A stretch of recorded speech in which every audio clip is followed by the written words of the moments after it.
স্কুলেই প্রধান শিক্ষককে ঘাড় ধাক্কা। কাকদ্বীপে স্কুল কমিটির সভাপতির বেলাগাম বেয়াদবি। দেখাচ্ছি সেই ছবি, দেখুন সিসি ক্যামেরায় ফুটেজে সেই ছবি ধরা পড়েছে। স্কুলেই প্রধান শিক্ষককে ঘাড় ধাক্কা। কাকদ্বীপে স্কুল কমিটির সভাপতির বেলাগাম বেয়াদবি। প্রধান শিক্ষককে ধাক্কা মেরে স্কুলের বাইরে বের করে দেওয়ার অভিযোগ। সিসি ক্যামেরা বন্দি স্কুল সভাপতির দাদাগিরি।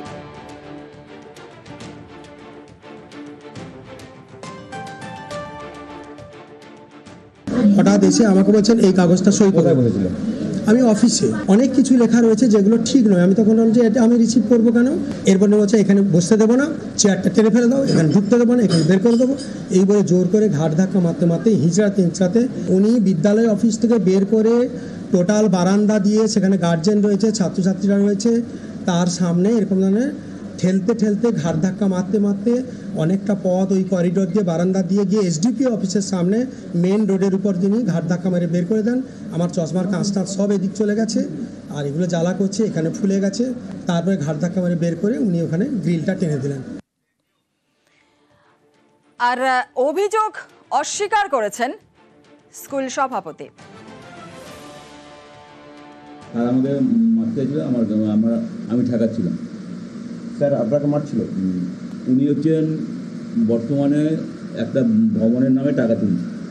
সেই টাকা তুলতে গিয়ে উনি হচ্ছেন কোনো এমসির কোনো রিপোর্ট নেয়নি, রিপোর্ট পারমিশন নেয়নি। সেটা আমি একটা রিসিপ্ট নিতে গেছিলাম, ক্লার্ক রিসিপ্টটা যায়, কিন্তু ওনার কাছে রিসিপ্ট সিল আনতে যাওয়ার পর উনি কাগজটা মুড়ে ফেলে দেন।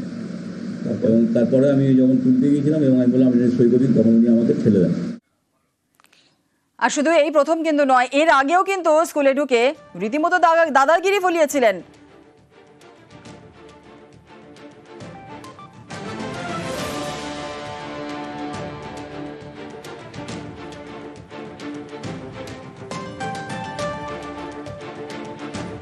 যেমনটা আপনাদের বলছিলাম যে এর আগেও কিন্তু তিনি দাদাগিরি ফলিয়েছিলেন স্কুলে ঢুকে এসে।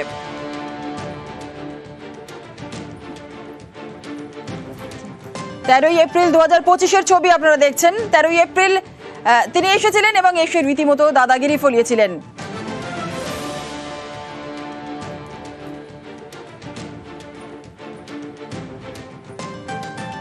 আগেও স্কুলে ঢুকে দাদাগিরি স্কুল কমিটির সভাপতি তথা স্থানীয় পঞ্চায়েতের সদস্য।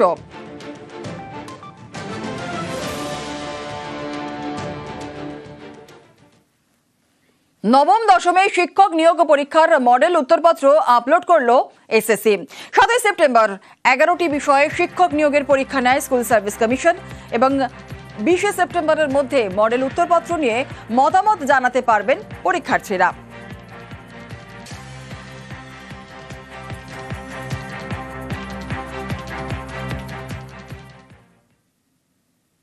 কৃষকদের ক্ষতিপূরণের টাকায় দুর্নীতি। সরকারি টাকা গিয়েছে বিডিও অফিসের চুক্তিভিত্তিক কর্মীর আত্মীয়দের অ্যাকাউন্টে। পশ্চিম মেদিনীপুরের দাঁতনে এমনই চাঞ্চল্যকর অভিযোগ। স্থানীয় বিধায়কের অভিযোগে তদন্ত শুরু করেছে জেলা প্রশাসন।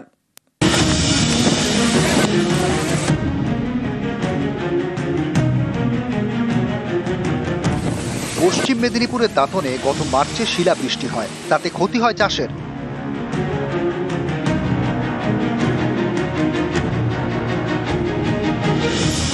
কৃষকদের ক্ষতিপূরণের জন্য টাকা বরাদ্দ করে রাজ্য সরকার।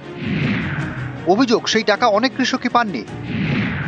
ক্ষতিপূরণের টাকা ঢুকেছে বিডিও অফিসের এক চুক্তিভিত্তিক কর্মীর আত্মীয়দের অ্যাকাউন্টে। সেই কর্মী হলেন আশিস দে, দাঁতন 1 নম্বর ব্লক অফিসে চুক্তিভিত্তিক কর্মী। অভিযোগ আবেদনকারীদের নথিতে গরমিল করে ক্ষতিপূরণের টাকা আত্মীয়দের অ্যাকাউন্টে ঢুকিয়েছেন চুক্তিভিত্তিক কর্মী আশিস দে। পশ্চিম মেদিনীপুরে জেলা শাসকের দপ্তরে নিয়ে অভিযোগ জানিয়েছেন দাঁতনের তৃণমূল বিধায়ক বিক্রম চন্দ্র প্রধান। 1000-2000 টাকা নয়, একটা 6 লক্ষ টাকা সে তার নিজের পরিবারের অ্যাকাউন্টে ঢুকিয়ে নিল। তদন্তকারী অফিসাররা গেছিলেন, তারা নিশ্চয়ই লোকাল থানাকে বলতে পারতেন, লোকাল বিডিওকে জানাতে পারতেন, তারা জানাননি, তারা রাত্রে চলে গেছেন। লোকের সন্দেহ হয়েছে রাত্রে তার বাড়িতে কেন, এটা নিন্দনীয়। এটা যারা করেছে এটা ঠিক করেনি। বিধায়কের অভিযোগের ভিত্তিতে তদন্ত শুরু করেছে জেলা প্রশাসন। সোমবার দাঁতনে জামুয়া এলাকায় চুক্তিভিত্তিক কর্মীর বাড়িতে যান তদন্তকারীরা। তখন সেখানকার কৃষকরা তাদের গাড়ি আটকে বিক্ষোভ দেখান। অ্যাপ্লাই করলাম, আমরা টাকা পেলাম না। বারবার অ্যাপ্লিকেশন করছি কিন্তু টাকা পাচ্ছি না। আপনারা রাত্রিবেলায় কিসের ভিত্তিতে আপনারা এসছেন এখানে ইনকোয়ারি করতে? শিলাবৃষ্টি, হ্যাঁ, তার যে ক্ষতিপূরণ পাওয়ার ব্যাপারে সেখানে একটা গরমিল ধরা পড়েছিল এবং তাদের ডেকেও পাঠানো হয়েছিল। বয়স্ক একজনের নামে ছিল। পোর্টালে যা রয়েছে সে অনুযায়ী সব কাগজ কিন্তু আমরা পেলাম না। রিপোর্ট তৈরি হবে যে কি রয়েছে। পশ্চিম মেদিনীপুর থেকে মিহির জানার সঙ্গে শঙ্কর রায়, নিউজ 18 বাংলা। পঞ্চায়েতে দেওয়া বার্থ সার্টিফিকেট, অথচ পঞ্চায়েত বলছে যে এই বার্থ সার্টিফিকেটের রেজিস্ট্রেশন নেই। কোথাও আবার পঞ্চায়েতের ইস্যু করা বার্থ সার্টিফিকেট জাল।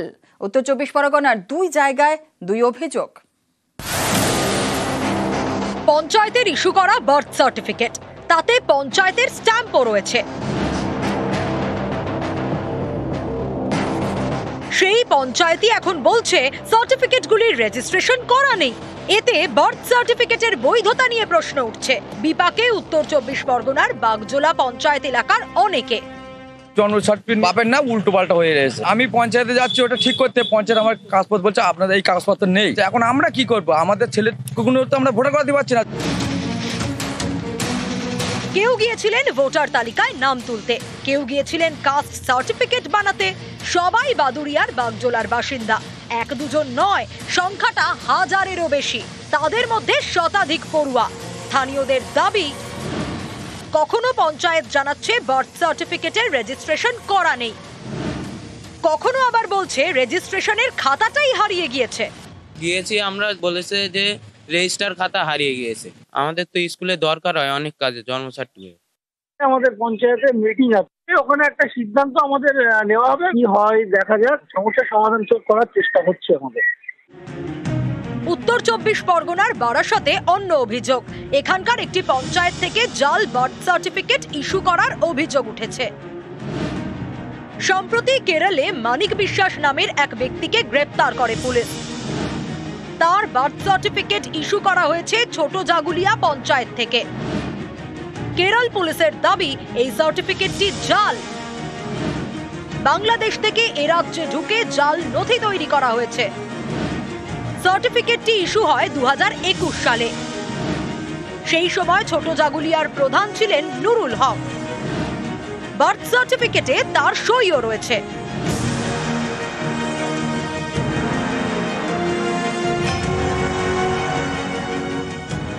পঞ্চায়েতে 2 নম্বরই কাজ হয় না, বুঝতে পারছো? কি বলবো বলছো? অভিযোগ উঠলে আমি তো জানি না কিছু, আর ওই পঞ্চায়েতে ওরা বলতে পারবে, আমি সত্যি জানি না। আমি তো খুব একটা যাই না পঞ্চায়েতে, বুঝলেন। ছোট জাগুলিয়ার বর্তমান পঞ্চায়েত প্রধানকেও জিজ্ঞাসাবাদ করেছে কেরল পুলিশ। অনুপম সাহা ও জিয়াউল আলম, নিউজ 18 বাংলা। কারো থেকে পুরনো সোনা কেনার নামে টাকা নিয়েছিলেন, কাউকে আবার কম দামে সোনা বিক্রির প্রতিশ্রুতি দিয়ে টাকা নিয়েছিলেন। সব মিলিয়ে প্রায় 20 কোটি টাকা নিয়ে চম্পট পশ্চিম মেদিনীপুরের বেলদা বাজারের নাম করা পুরনো সোনার দোকানের মালিকের বিরুদ্ধে এমনই চাঞ্চল্যকর অভিযোগ। উনারা চিটিং মাছ, চোরের স্ত্রী হয়েছেন, চোরের দিদি। পশ্চিম মেদিনীপুরের বেলদা বাজার, এখানকার একটি সোনার দোকানের মালিকের বিরুদ্ধে প্রায় 20 কোটি টাকা জালিয়াতির অভিযোগ। সোমবার দোকানটি সিল করে দেয় পুলিশ। বেলদা বাজারের ডিএন ব্রাদার্স জুয়েলার্স এলাকার নামকরা সোনার দোকান, প্রায় 45 বছরের পুরনো। এই সোনার দোকানের মালিক কৌশিক কর্মকার, তার কথায় ভরসা করে অনেকে ঠকেছেন। অভিযোগ, কাউকে কম দামে সোনা বিক্রি করার নামে ঠকিয়েছেন, কাউকে আবার সোনা কেনার নামে ঠকিয়েছেন। সম্প্রতি কৌশিক কর্মকারের কাছে প্রচুর পুরনো গয়না বিক্রি করেন কোলাঘাটের আরেক সোনার দোকানের মালিক, যার বাজার মূল্য 2.5 কোটি টাকারও বেশি বলে দাবি। অভিযোগ, এত সোনা নিয়ে টাকা দেননি কৌশিক। এভাবে প্রতারণার শিকার 200রও বেশি বলে দাবি। কয়েকদিন আগে সোনার দোকানে চড়াও হন গ্রাহকরা, তখন ব্যবসায়ী ছিলেন না, দোকানে ছিলেন তার দিদি এবং স্ত্রী। উনারা চিটিং মাছ, চোরের স্ত্রী হয়েছেন, চোরের দিদি। এরপর থেকে সপ্তাহ খানেক ধরে দোকান বন্ধ, চম্পট দিয়েছে কর্মকার পরিবার। অনেকেই থানায় অভিযোগ জানিয়েছেন, তদন্ত শুরু করেছে বেলদা থানার পুলিশ। পশ্চিম মেদিনীপুর থেকে মিহির জানার সঙ্গে শঙ্কর রায়, নিউজ 18 বাংলা।